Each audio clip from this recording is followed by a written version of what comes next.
Thank you very much, everyone, for attending today. This is hosted by the Calgary Signal Hill Federal Liberal Association, and we very much welcome you here today. One of our guest panel members has not arrived yet, so he will be joining us as soon as he has arrived, and will be taking this space. I want to, of course, welcome everyone and thank the wonderful committee members that have put this event on, which I'll be doing again later on at the end of this event. So to begin with, though, I'd like to introduce you to the moderator for today's panel, Dr. Stephen Randall. It's not very often that you have the pleasure of introducing someone that has had a major impact in your life, and they may not even know it. And so I'm very lucky to be able to introduce Dr. Stephen Randall, who is a professor emeritus of the University of Calgary and a federal Liberal candidate in 2011. Stephen Randall was the Dean of the Faculty of Social Sciences at the University of Calgary from 1994 to 2006.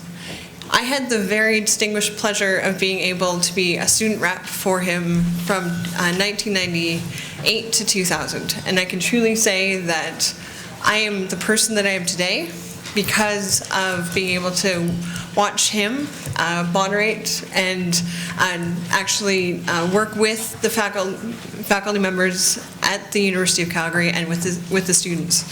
I was once asked if I had anything negative to say about him, and I really couldn't think of anything.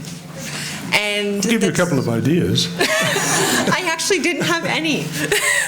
And so, and it's still that way today. I'd like to take the time now to introduce Stephen Randall, who will introduce the rest of the people on the panel. Oh, Brindis, thank you so much. Brindis Whitson, of course, is the president of the Signal Hill Liberal Riding Association, and I'm sure your parents would like some thanks as well. But that's welcome today. I think we have an issue, a range of issues, in fact, to discuss this afternoon.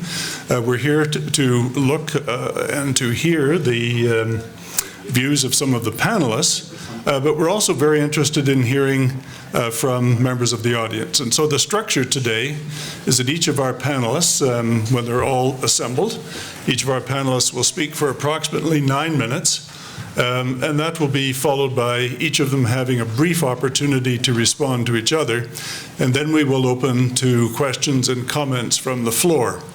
There will be 2 mobile microphones following the formal presentations from members of the panel, and we will try to alternate sides to ensure that everyone has an opportunity to comment and to raise questions. We are dealing with controversial subjects. Some of them are highly personal, of course, that have affected many of us in the course of our lives. We would ask, of course, that questions and comments be respectful in nature and hopefully relatively brief comments when we open to questions from the members of the audience. So it's my pleasure to introduce our panelists today. Senator Jaffer, unfortunately, is ill, and John McCallum is en route in a car somewhere in the last 20 minutes, we were told. So I will introduce him more formally when he arrives. So I'd like to begin by introducing Raj Sharma, who is on my left. He's the managing partner of Stuart Sharma Harsani, which is a boutique immigration firm that's located here in Calgary. The firm is one of the largest dedicated immigration firms in Canada and is a recognized leader in immigration policy. After clerking with the Alberta Court of Appeals, Raj completed his articles with the Federal Department of Justice and then worked for 2 years as a refugee protection officer with the Immigration and Refugee Board. Our second speaker, Dr. Hugh Van No, was born in Vietnam, spent 3 years in a refugee camp in Thailand. He came to Canada in 1990.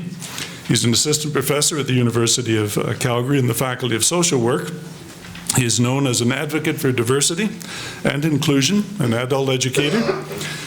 He's chair of the Coalition for Equal Access to Education and a member and former chair of the Ethnocultural Council of Calgary. He has received a number of awards for his work, including the Terry Fox Humanitarian Award. And on my extreme left, Cam Stewart. Cam was the Liberal Party candidate in the 2011 federal election for Calgary Northeast. He's a retired police officer in Calgary. After 25 years of service, for 5 of those years, he was the Diversity Liaison Officer and Training Coordinator for the Calgary Police Service. He's worked with the Middle East and South Asian communities in both his capacity as a police officer and subsequently. For 10 years, he was the president and board member of the Alberta Association for Multicultural Education. He's been a community consultant to the Alberta Human Rights Commission, and as I mentioned, was a Liberal candidate, like all of us who were Liberal candidates in 2011 in Calgary. We all lost. We are, however, going to change that in 2015, aren't we, Cam? We do hope that you will run again. So each of our panelists will speak for 9 minutes. At 8 minutes, you will see a little yellow card, panelists, which means that you have 1 minute left. And at the end of that 1 minute, you're going to see the red card, at which time you will be polite and stop. So we will begin with Raj Sharma, please.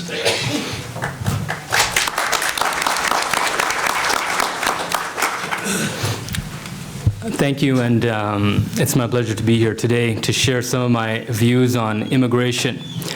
I get asked to talk about immigration all the time. It's every day I get a call or an email and someone says, well, what's new in immigration?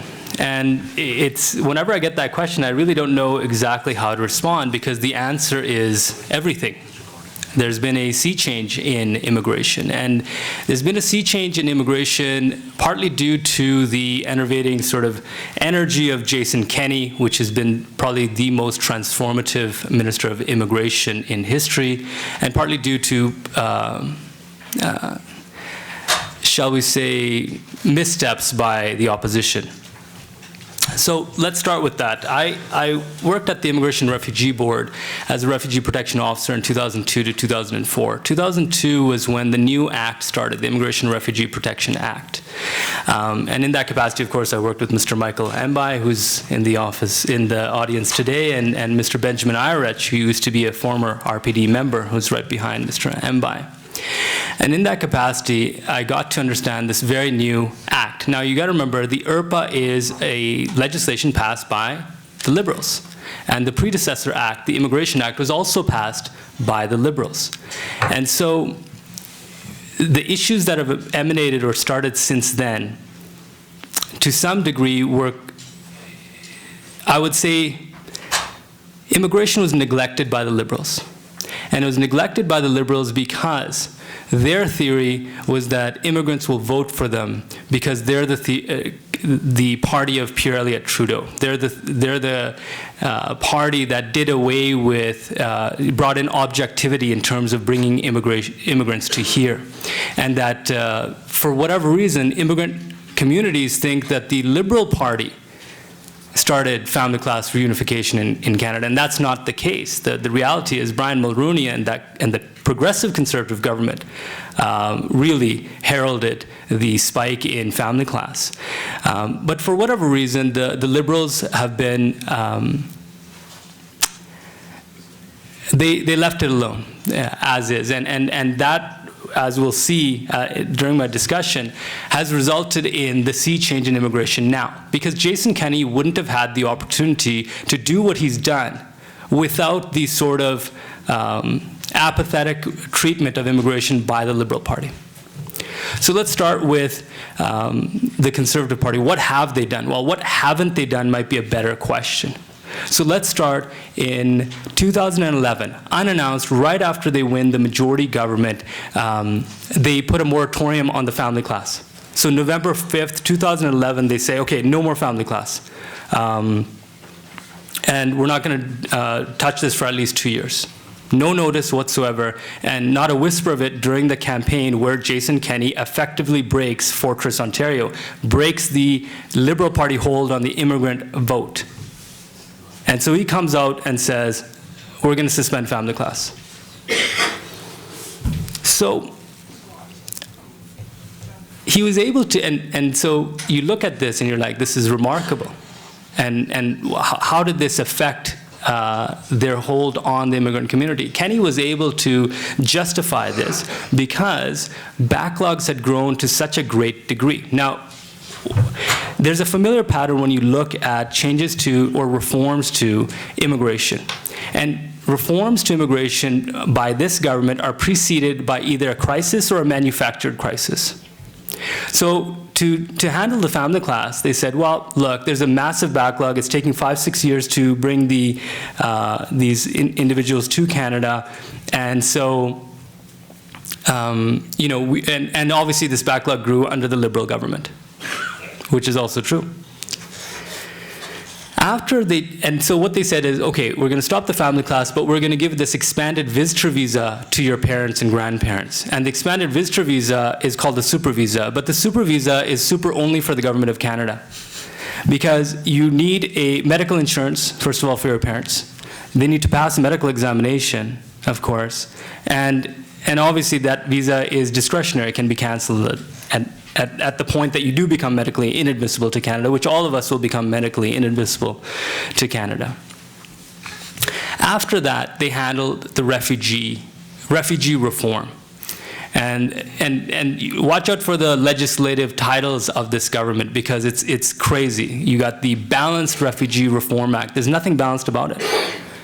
We'll talk later about this other act. It's called Deporting Foreign Criminals Faster Act. That's got to be the worst legislative title of all time. And it's misleading, and it's actually there's a lot of problems with it. So, change the family class, now the refugee. Now, conveniently, what happens is a couple of boatloads of Tamil refugees come on across, the shore of Vancouver. And like I said, either you need a crisis or a manufactured crisis or the appearance of a crisis. The fact of the matter is, tens of thousands of people make a refugee claim in Canada every single year. So why would 200, 300, 400 refugees on a boat cause the consternation that it did? Well, it allowed Jason Kenney and Vic Taves to fly over to Vancouver for a photo op. And it allowed them to enact legislation that discriminates against refugees based on the place of origin. So now, how you come and where you come from matters in your refugee determination. That's wrong. And if you look back 100 years ago, when the Komagata Maru also arrived 100 years ago off the shore of Vancouver, you had discriminatory, exclusionary laws and policies that were used against Indians who were also, a British colony, but not used against Europe, because you needed this continuous voyage requirement, which they put a stop to in terms of steamships from India. So you've got that. And the reason is why.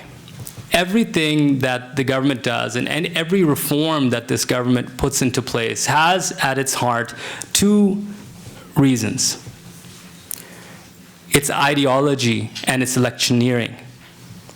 And specifically in terms of ideology, the ideology itself can be broken down into a couple of different facets. One aspect of their ideology is this sort of mercantile thinking, this economic-based thinking.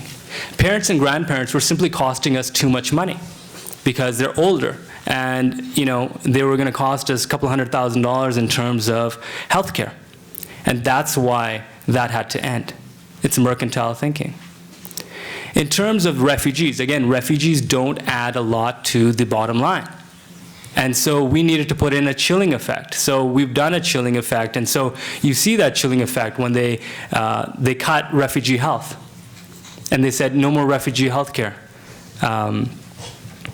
which didn't make any sense actually, because they had reformed the refugee policies so that now you can get a hearing within a couple of months and you're going to be deported within a couple of months, so why not give someone, conversely, you could also get status. So we're going to be denying refugee health coverage to expectant mothers or pregnant women and bona fide refugee claimants.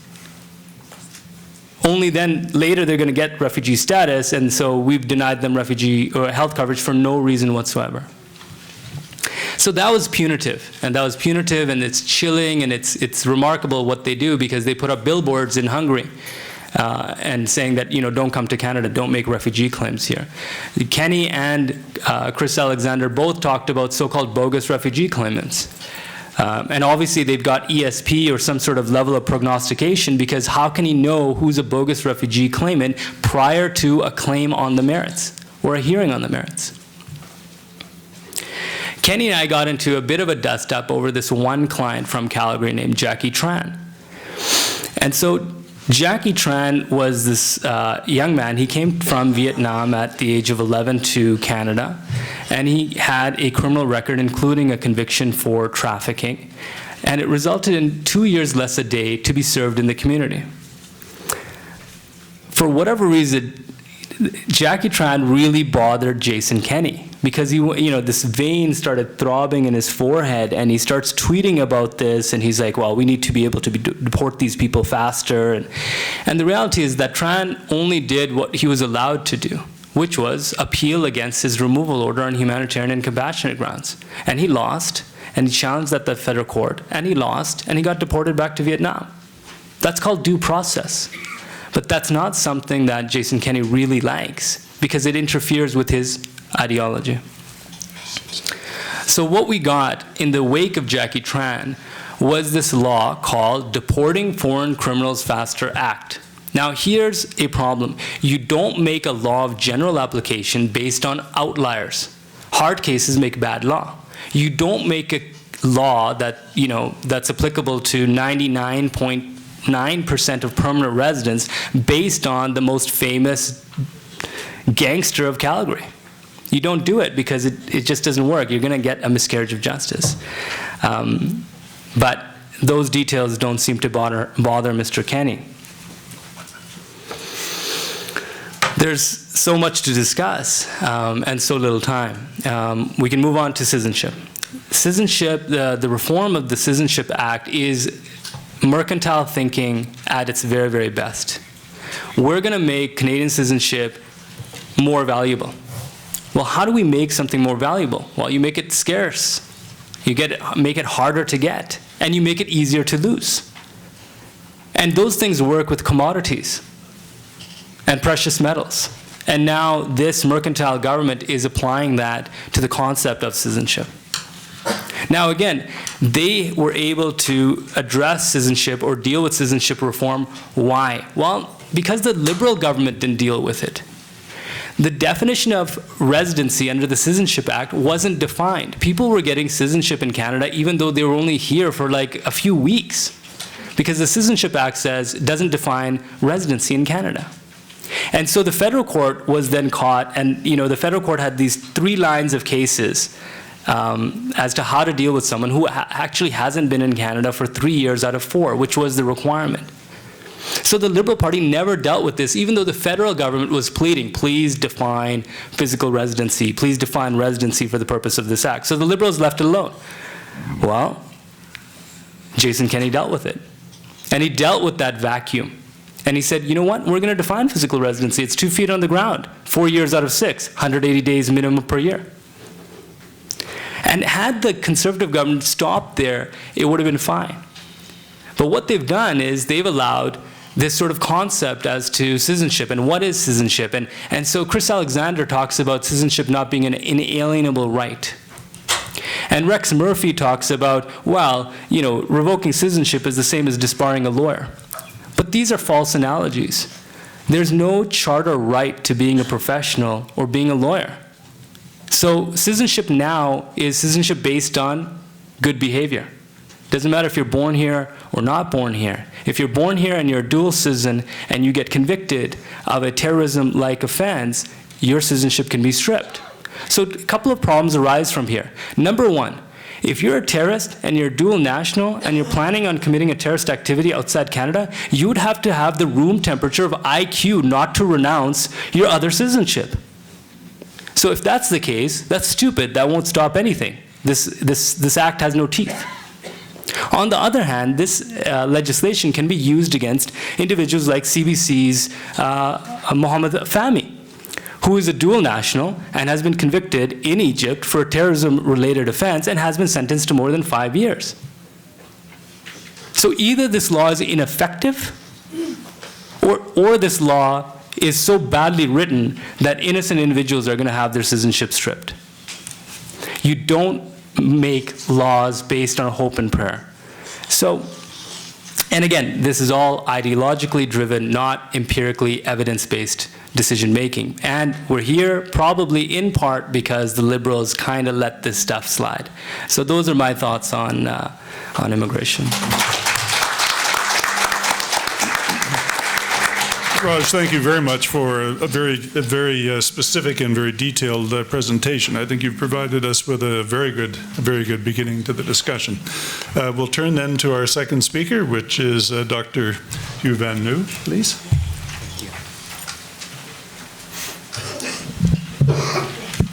I have softer voice, so are people in the back okay hearing me? No. No? Okay. A little closer. Okay. I will. Does it sound better now? That's good. So thank you so much for a wonderful overview of the changes in immigration. And maybe I'm just trying to accentuate the complementary parts of our critiques.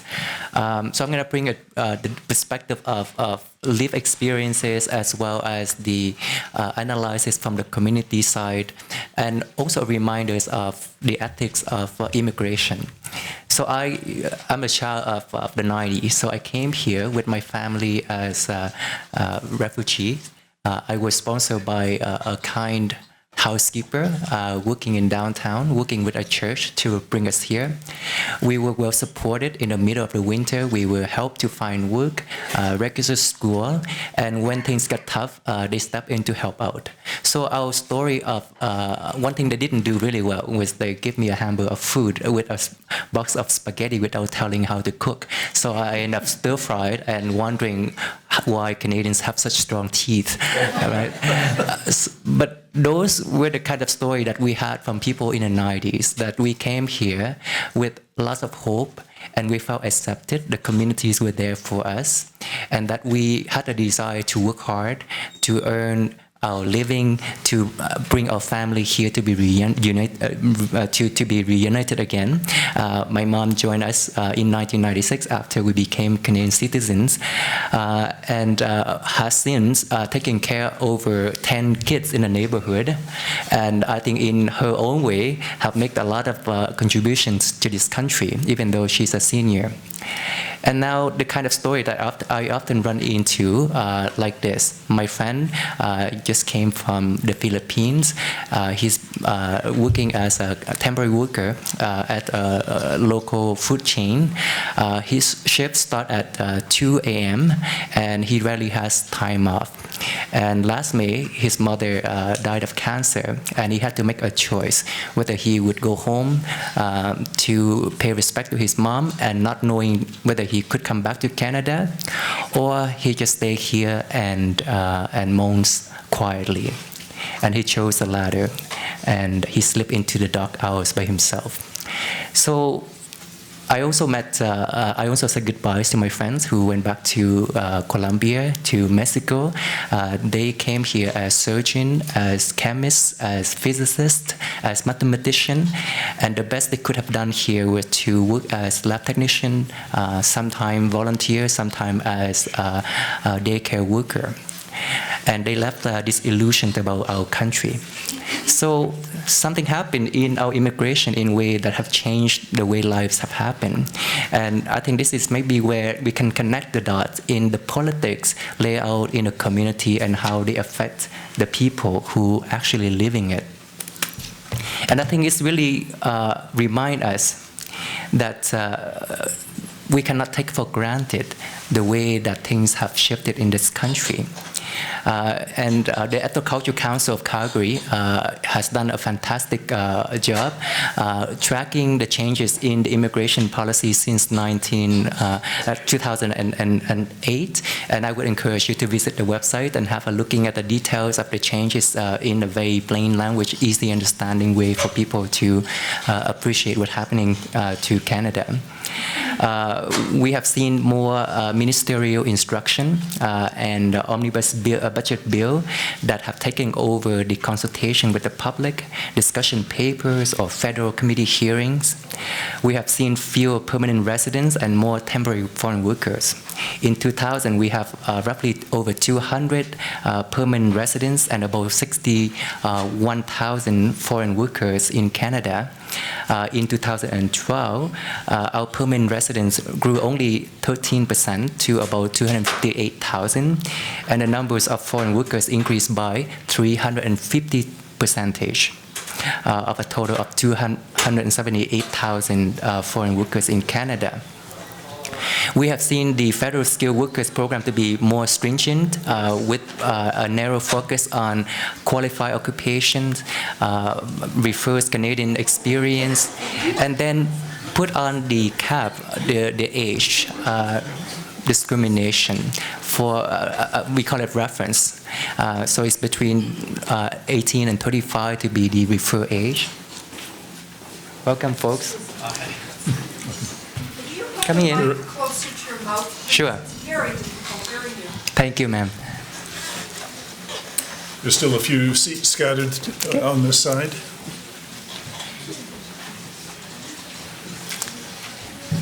And we have seen the introduction of the family super visa that basically made parents and grandparents to be super guests to their children and to Canada forever.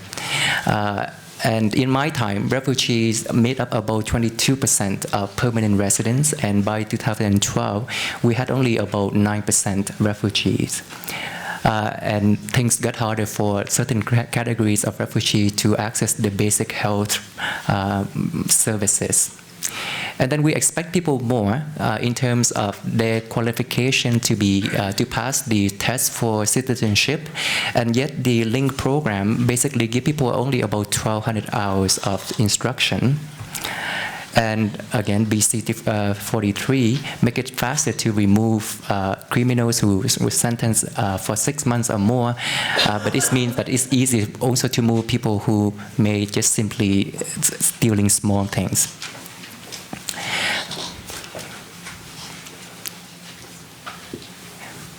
So this is a time that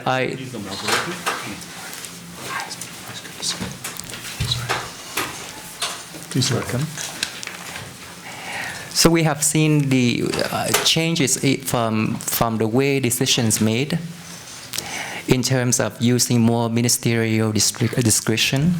We have seen more stringent qualification in how we selected skilled immigrants, our reckless use of temporary workers in all aspects of our lives, and our reducing parents into burdens to families.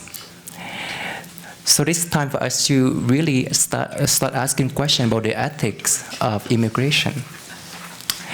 So we need to find and reconnect that ethical grounding that make the kind of story that shape lives in different ways. For those people who, like me, think about immigration as nation building, as a way to connect neighbors, to share, to think about our position in the world, and how we can be the beacon of hope and fairness and access to human rights, versus the kind of immigration that we've seen that people become commodities, people become mechanized, people become things that we are not quite connected, and their lives somehow we don't care for.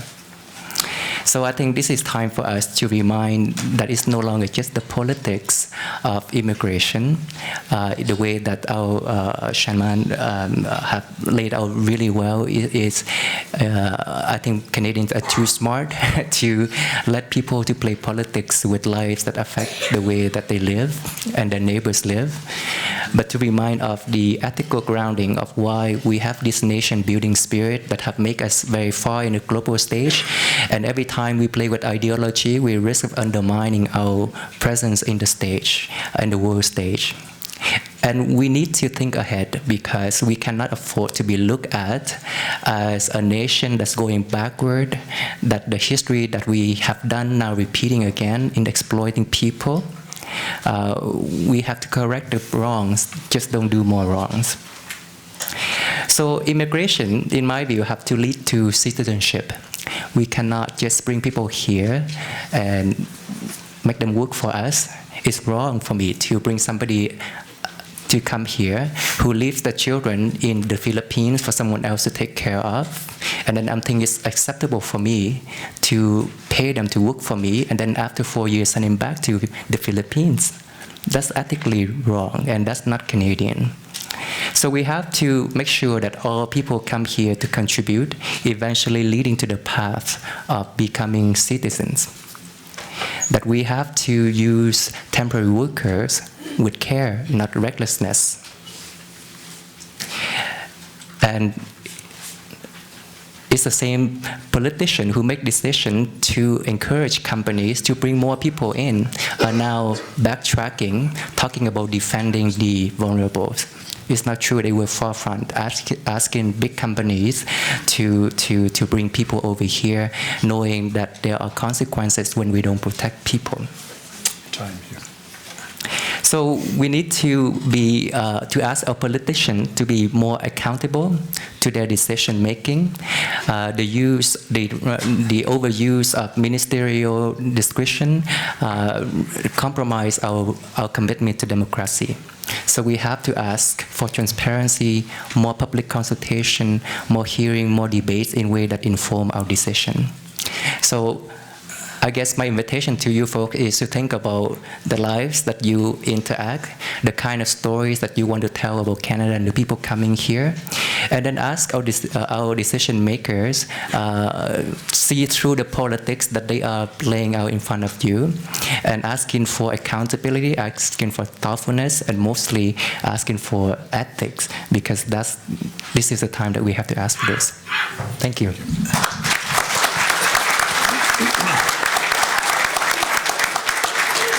Thank you very much, Hugh, for sharing your experiences and your perceptions with us.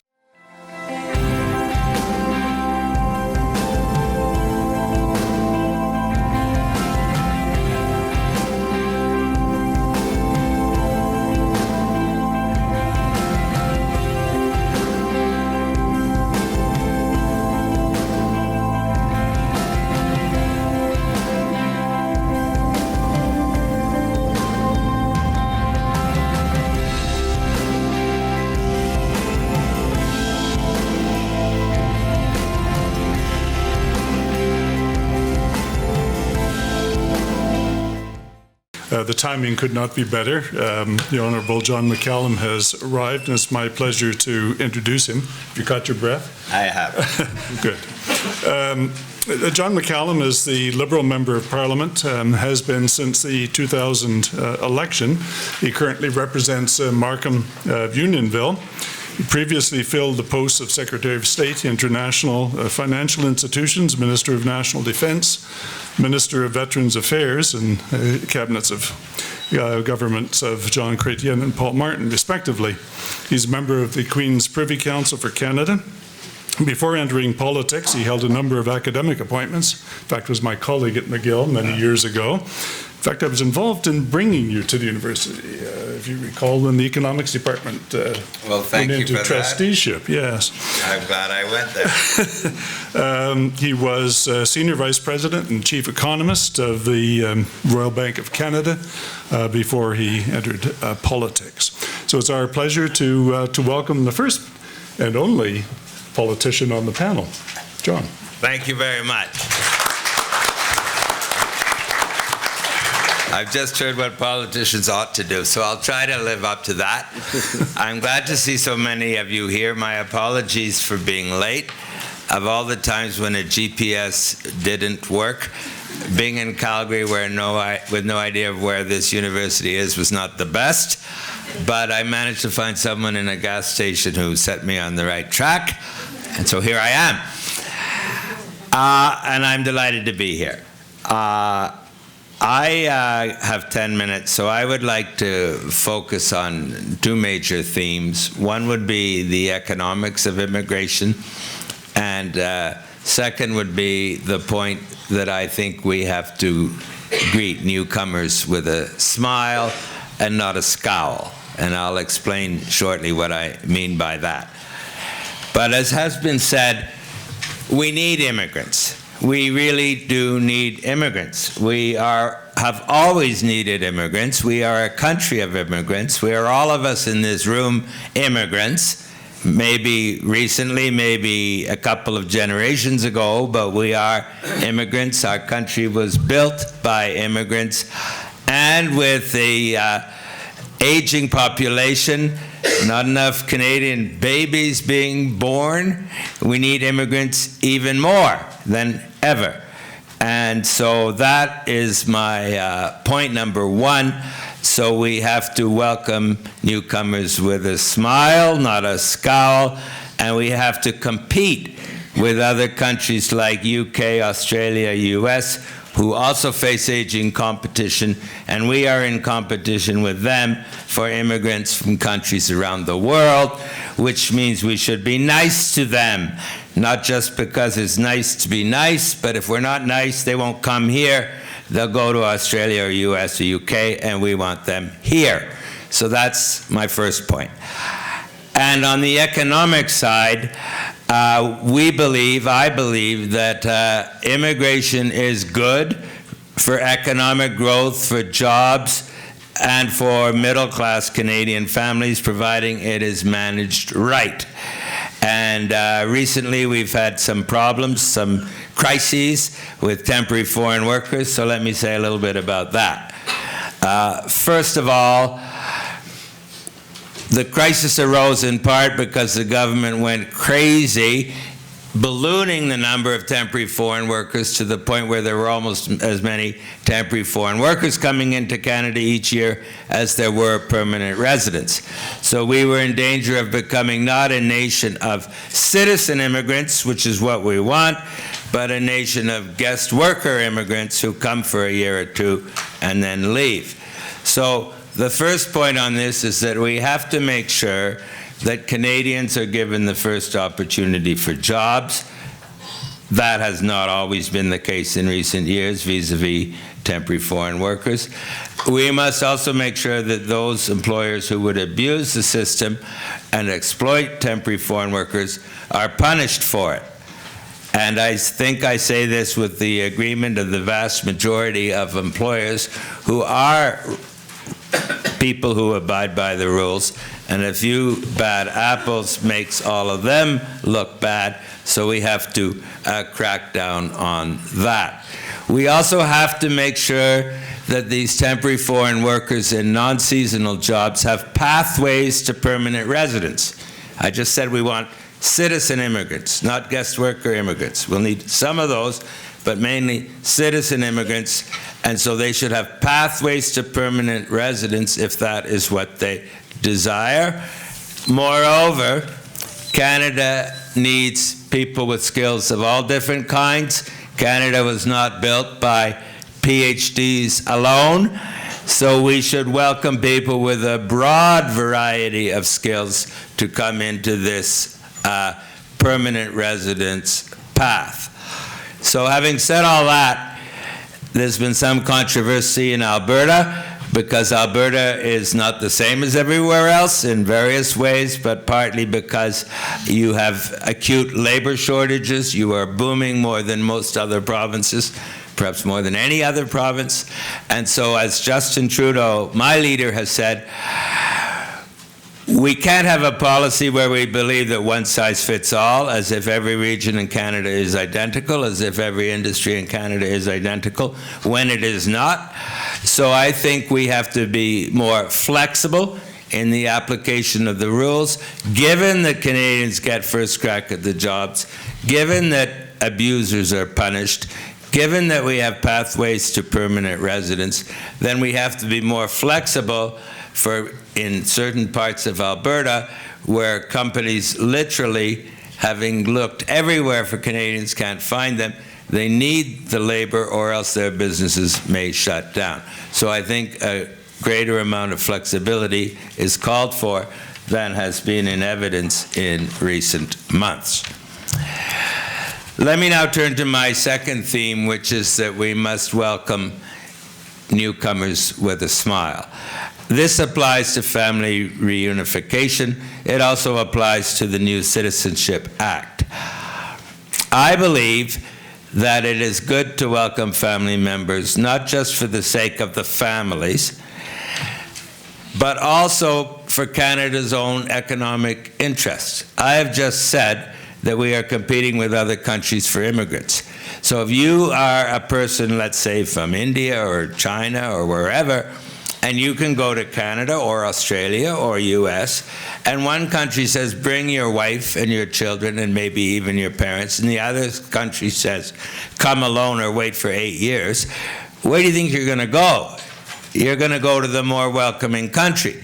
So it's good for us to be welcoming to our newcomer Canadians, but it's also good for our economy to be able to attract the immigrants that we need for the future. So I take exception to a number of things that the government has done to be unfriendly to newcomers, and particularly family members. Processing times have literally tripled since 2007 for family members, and I think that is unacceptable. They have changed the rules so that you now have to have financial responsibility for your parents for 20 years instead of 10. I think 10 is enough. They have changed the rules so that a dependent is now defined as 18 years or younger rather than 22. I think that leaves children or young adults out unnecessarily. They have changed the rules so that if you're an international student and you used to get credit for your time spent in Canada towards your citizenship, you now get 0 credit. So all of these things are unwelcoming, unfriendly, scowling moves when we ought to be welcoming newcomers into our country. So I can tell you that Liberals would reverse these mean-spirited moves that are unwelcoming to Canadians and not healthy for the future of the Canadian economy, and we would move quickly on those measures.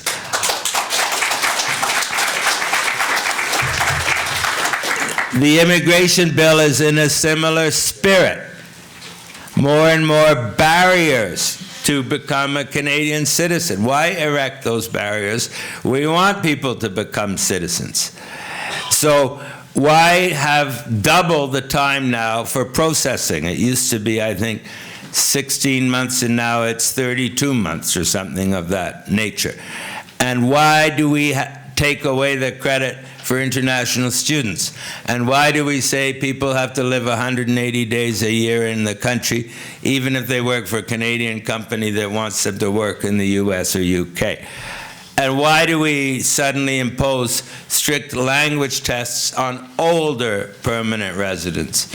I don't see the need for that. So all of these moves are designed to erect bigger barriers to make it more and more difficult to become a citizen. I don't think that strengthens Canadian citizenship to make it tougher to get. I think it weakens Canadian citizenship when you erect more and more barriers in the way of people who want to become Canadians. And finally, how much? 1 minute. Finally, we do not believe it is right to have 2 classes of Canadian. We believe a Canadian is a Canadian is a Canadian. We do not believe that one class of Canadians should be subject to revocation of citizenship and deportation, and the other not, because we are supposed to be all equal. And so we believe that very firmly, but it does not mean, by the way, that we are soft on terrorism. Because we believe that if a Canadian citizen goes to Iraq to fight for ISIS and kills people, or even cuts off people's heads, then that person should be in jail. That person should have the full force of Canadian law brought against him if he should return to Canada, or if he should be required to return to Canada, and if convicted would spend considerable time in jail. We think it is better to have such a person in jail than sent back to Iraq, where he can continue killing people. If Canada is responsible in the world for the well-being and the life of people in general, then those people should be in jail. We should not wash our hands of them and send them back to Iraq or wherever it is where they can do more of their dastardly deeds. So that gives you an overview in my 10 minutes of where I stand on immigration. We understand that we built our country through immigration. We need immigrants more than ever.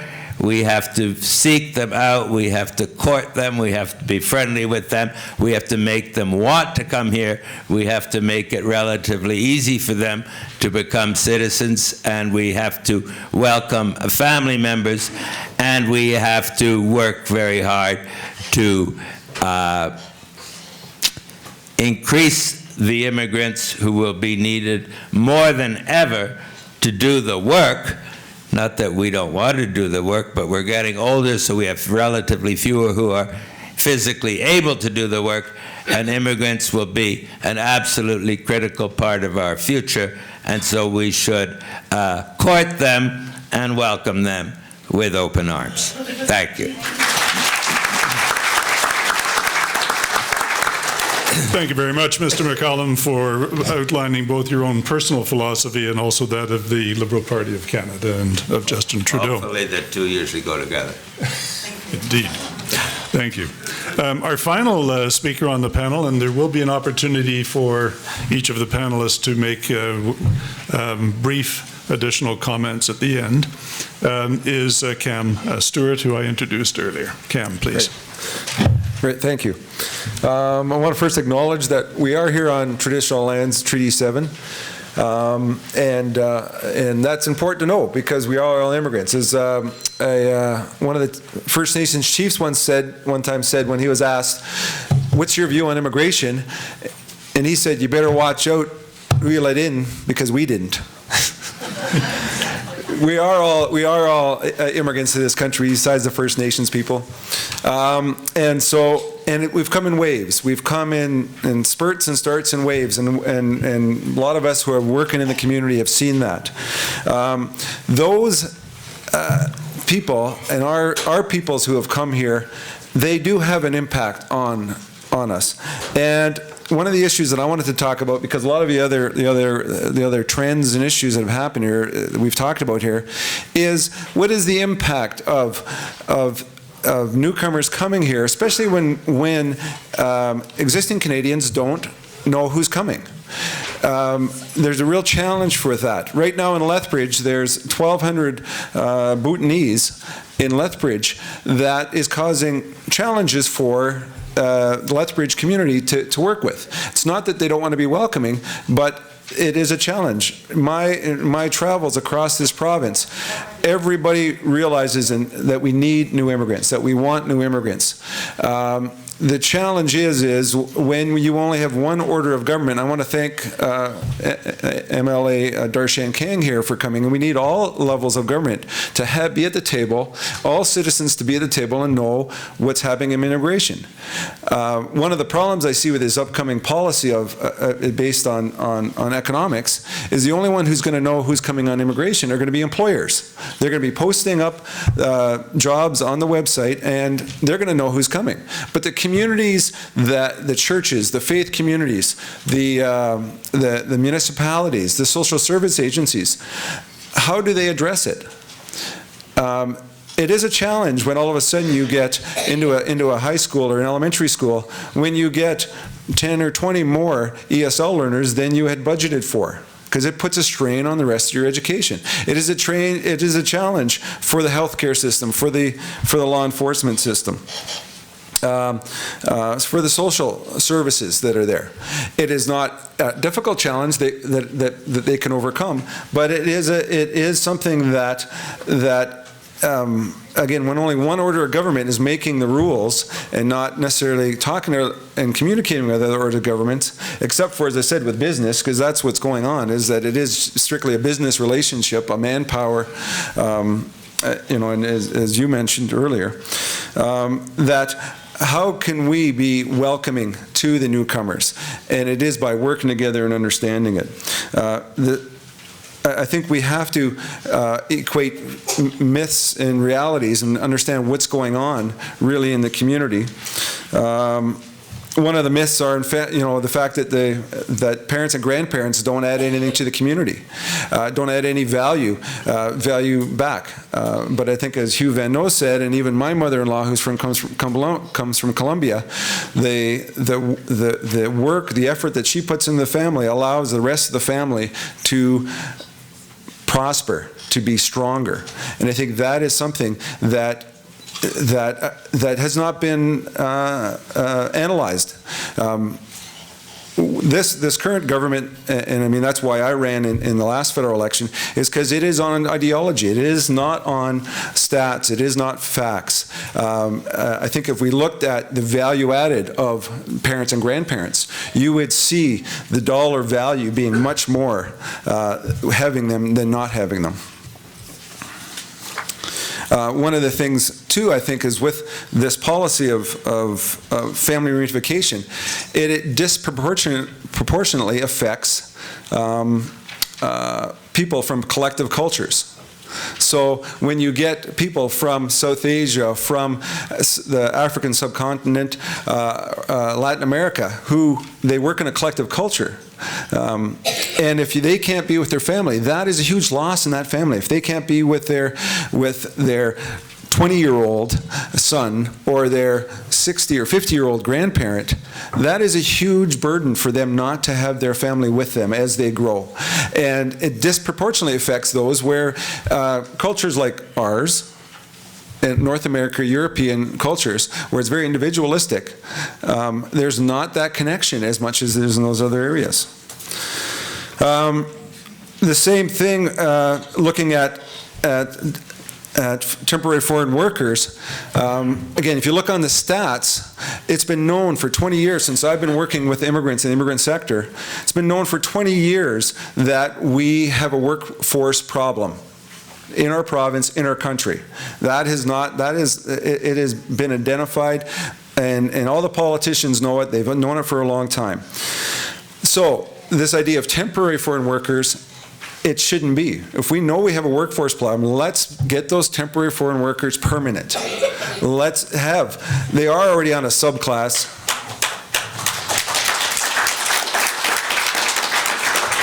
They're coming in under, I guess, C and D class, as they call it. Let's get them in. Let's even make a class where we can get people here working. Let's have them citizenships. Right now, a temporary foreign worker, they can't take ESL. They can't take secondary jobs. They can't bring their family. Can you imagine if you went to another country and you couldn't do that? You would just work and go home. Work and go home. How would that make you feel? They want to. When I go to Brooks and I talk to the temporary foreign workers, or High River at the plants, at the meatpacking plants, those people want to be Canadians. They want to be citizens. They want to study. They want to be part of the fabric. But we're not allowing them in. And that is a travesty. They are an indentured servant and a subclass. And that's not the Canada that I want. Is that what you want? No. So I think we have to stand up. As Canadians, we have to let all our political people know what it is that and what we want in Canada. Again, even the issues that have come up about Royal Bank and abuses and temporary foreign workers with LMOs, that is not new. That has been documented for the last 5-10 years. A number of studies have been done saying that those temporary foreign worker, there's abuses by employers, I actually, one employer told me, he went and put out an ad for welders. He got 100 welders, Canadian welders, to say, yes, I want a job. He put on his application, no qualified welders applied, and he was able to get welders from another country. So the system is being abused. It can be abused. There are, there have been lots of good things that come out. Lots of good people have come here. I also think that it's wrong because a lot of the temporary for foreign workers, they're held out a little carrot saying, you might get your permanent residence. Less than 10% of them get their residency. So 90% of them stay 2 to 4 years and get shipped home. And again, I think it's a travesty of how we're handling other, I won't say Canadians, other humans. I don't think it's being human or humane. Again, we have to be careful because this is our country. We want the best. We want the brightest. And we also want to do, and we know there's been problems in the past with foreign recognition, we also want to use their skills and their talents and abilities here. We want to be the best they can be, and we want for them to give back to society. A friend of mine is a doctor. He was a doctor in Colombia. He came here. He had to study 4 years to get all the papers, do his residency. As soon as he got his papers, he was in demand, both at the university as teacher. And to me, that was a travesty for Canadians. We could have used those skills for the 4 years that he had to train, that he had to upgrade, and that he was, by all means, he knew what he had the skills to give back to our country.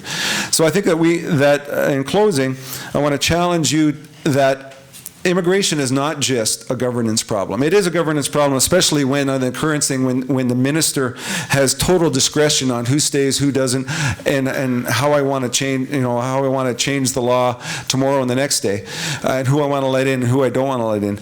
But I think it is for all of us that it is an issue that we want to have good immigration policies.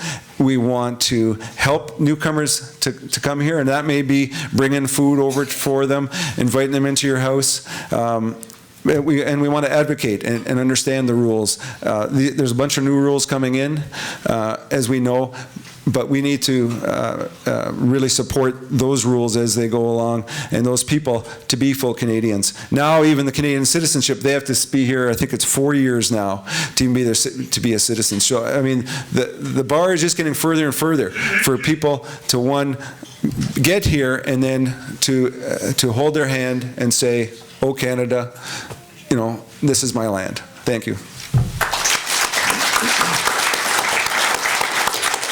So we're structured so that each of the panelists will have 60 seconds to add any additional comments that they might have in light of the other presentations, beginning with Raj Sharma, please. Well, far be it for me to be devil's advocate and defend Jason Kenney, especially in this room, but let's get a few things straight. The temporary foreign worker program, this is a hodgepodge of different classes. You've got NAFTA professionals, you've got a whole whack of different things. And so what Cam is talking about, these low-wage guys, NOCCs and Ds, they're a minority out of that TFW program. And yes, there's no clear pathway for them to permanent residency, but that was the case even under the Liberal governments. There was no pathway for unskilled individuals to become permanent residents under the Liberal government. So if what's good for the goose is good for the gander. So I guess my point is that, yeah, they're in a difficult situation, but they were in a difficult situation now, and they were in a difficult situation 5-6 years ago. I've got another point. A lot of immigrants are here. My dad is from India. I'm the child of immigrants. A lot of these problems we caused. India and China and Vietnam, massive spousal sponsorship fraud from these countries. Middle East, massive citizenship fraud, exaggerating, embellishing residency to get that valuable passport. And that allowed Jason Kenney and the government a way to go in and try to reform these systems. So to some degree, we caused this problem. to some degree, we have to own up and take responsibility for the fact that if there's massive reforms in the system, it's probably because we took advantage of this. There's these marriage halls in India where they're doing 8 marriages a day, right? And this is all documented. So that's unfortunate, and that's a little bit on us. So instead of expecting Canadians to welcome us or deal with immigration, it's time for the immigrant communities to step up, take responsibility. It's a two-way street. Final point, I have no issues with the increasing residency requirement to be in Canada 4 years out of 6 instead of 3 years out of 4. I think there's only one way to become a Canadian, and that is to spend a lot of time in Canada with other Canadians. So yeah, look, it's a mixed bag. Back to the temporary foreign worker program. Who brought in the low-skilled temporary foreign worker program? The Liberals did. And I'm telling you, an 8-year-old with a crayon could fill out an application to get these workers. And so now we're all worried that we abuse the system. And by the way, no one cared about the exploited foreign workers. That didn't hit the media. That didn't hit the news. It became a story when there was a crying Canadian from Saskatchewan who lost her job. All right, and that's when the media firestorm started. And that's why, by the way, Jason Kenney is responding to this, because he knows it's election time. There's far more votes to be gained by appeasing the Canadian majority who thinks foreigners are taking our jobs than it is in defending the businesses who might be upset for a little while, but he'll deal with them later. But again, what's good for the goose is good for the gander. The Liberals brought in that program, and it was just as easy to get workers then as it is now, but fair is fair, it ballooned exponentially under the Conservative government. Thank you.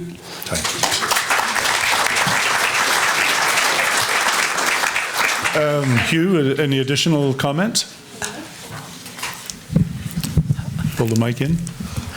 I think the comments really reinforce again why we need to pay attention to the ethics, because if we are ethical in the way that we approach immigration, then we cultivate the culture of ethics where people come here, embrace, internalize a sense of ethics, and making decisions in a way that encourage people to come to Canada ethically. When we have a government have policies that intentionally encourage exploitation, why do we encourage people to come here with ethical standards when we don't do it ourselves? So if we want ethics, we have to promote ethics ourselves. Thank you very much. John, please. Not necessarily final word, but moving in that direction. Well, until recently, I hadn't heard anything I disagreed with, but I did just a couple of minutes ago.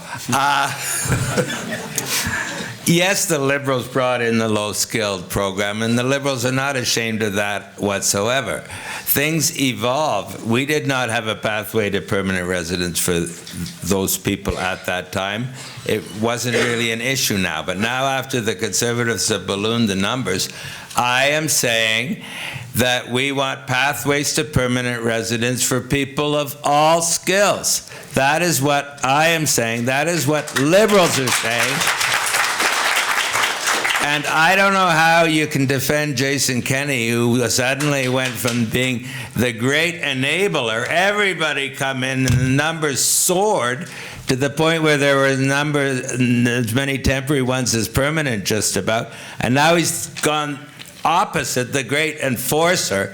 It hardly shows a consistency of public policy. But I stand by what I've said. That is what we propose for the future, and I believe it is right for Canada. I would like to make one last point. I don't think there's evidence, we don't have numbers of how many people are entering this country as marriages of convenience. I know there are some, but the government hasn't told us a specific number. But I just want to end with one example. The government has this system where you no longer allow spouses in as permanent residents if they're coming from overseas. They have to live with their Canadian spouse for 2 years to prove they really are married, after which they become permanent residents. What does that do? It creates a huge opportunity for abuse of women.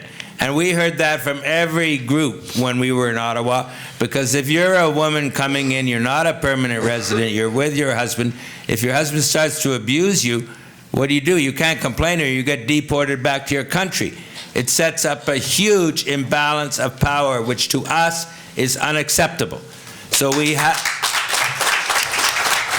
So yes, we have to go after marriages of convenience. But I would rather have a few marriages of convenience sneak through rather than having thousands of women subject to this abuse. That is the kind of trade-off you have to make, and we are very clear on this topic. We won't accept that abuse of women. Thank you.